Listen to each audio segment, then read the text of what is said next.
Salve, salve, galerinha! Tudo bem? Saudade de vocês, hein?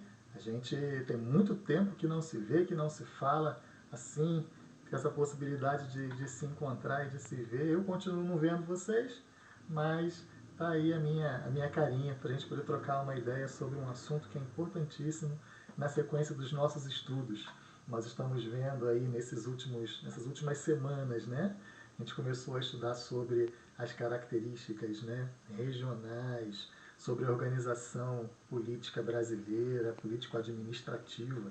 Vimos na semana passada os elementos e características do estado do Rio de Janeiro e agora eu quero falar com vocês sobre a regionalização, ou melhor, sobre regionalizações.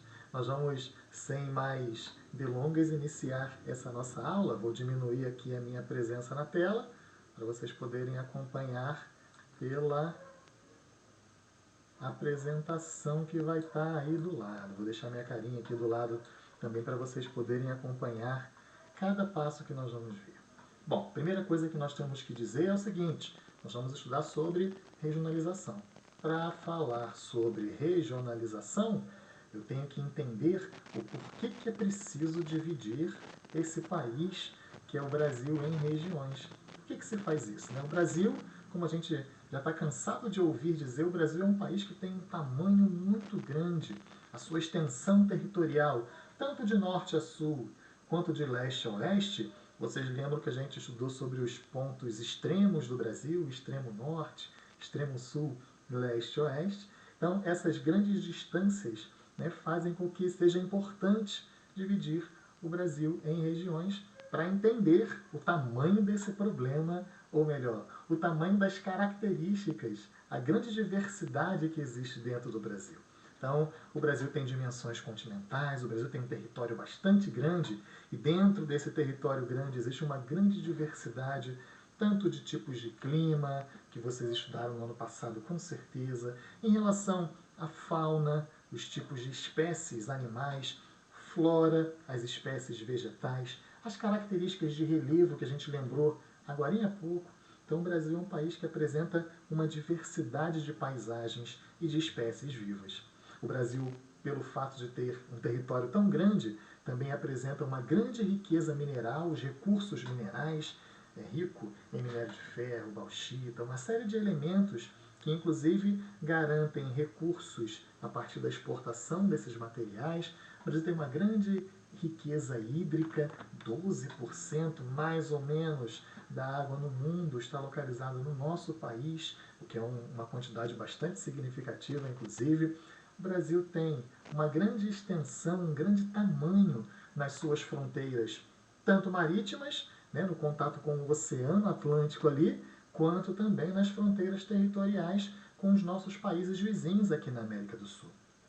Dentro do Brasil existe uma grande variedade cultural, povos associados a diferentes momentos, né? Os nativos que aqui estavam, os povos, os ameríndios, os nativos chamados de índios, né? Mas uma grande diversidade de nações que aqui estavam. Depois vieram os europeus de diferentes localidades, e aí vieram os negros africanos forçados, depois vieram também os povos asiáticos. Enfim, o Brasil tem uma grande diversidade cultural, tanto dos povos nativos quanto dos povos que vieram posteriormente.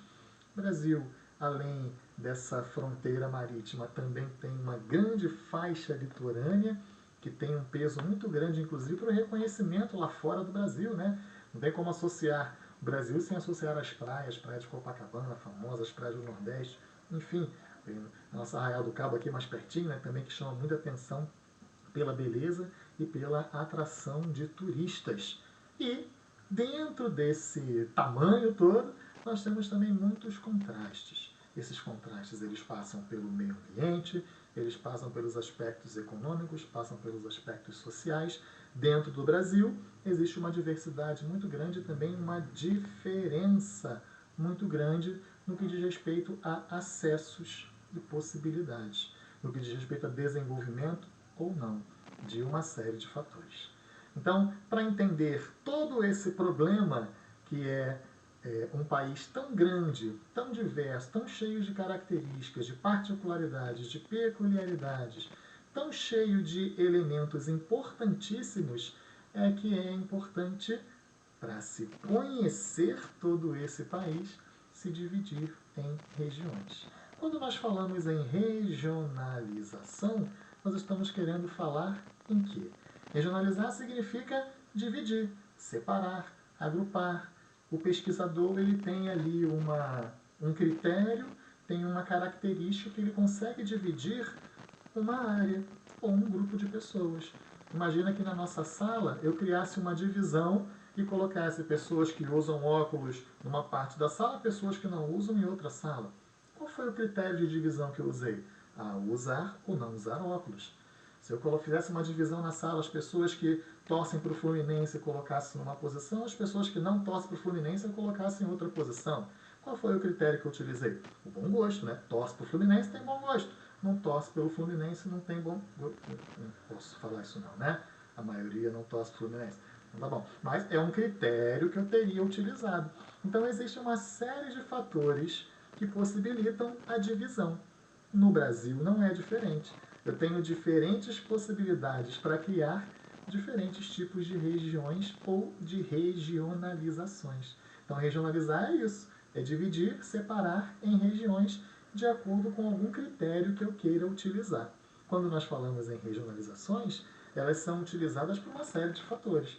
Elas podem ser utilizadas para gerar uma nova divisão do espaço de estudo, elas podem me permitir identificar os problemas que existem naquela região, e uma vez identificados eu consigo tratar esses problemas, eu consigo pegar uma área muito grande e distribuir os investimentos de maneira planejada em áreas menores, enfim.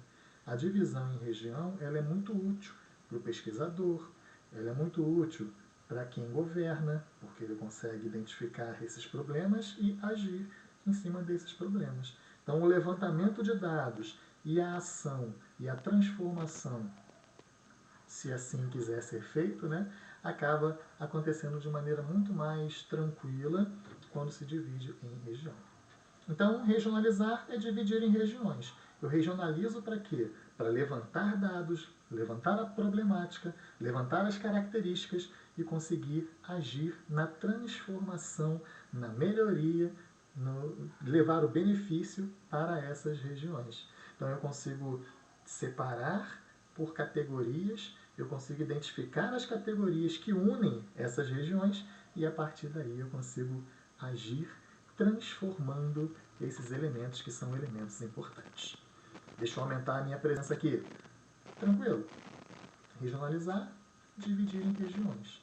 A região serve para quê? Serve para eu levantar características, estatísticas, informações, para que eu consiga agir e atuar, transformar, melhorar as condições e características ali naquela área.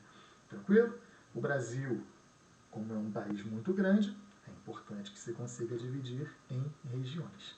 Então, vou diminuir aqui mais uma vez a minha presença e nós vamos seguir, né? Vamos tocar o barco aqui na sequência dos nossos slides. Formas de regionalização. Eu vou apresentar para vocês 3 formas de regionalização e nas próximas aulas a gente vai aprofundar o que significam essas formas de regionalização, tudo bem? Então, começando aqui, né, apresentando para vocês os tipos de regionalização. Eu tenho a divisão do IBGE, Instituto Brasileiro de Geografia e Estatística. O IBGE divide o Brasil em 5 grandes regiões. Aparece aí um mapa para vocês no cantinho, né? Região Norte, Nordeste, Centro-Oeste, Sudeste e Sul.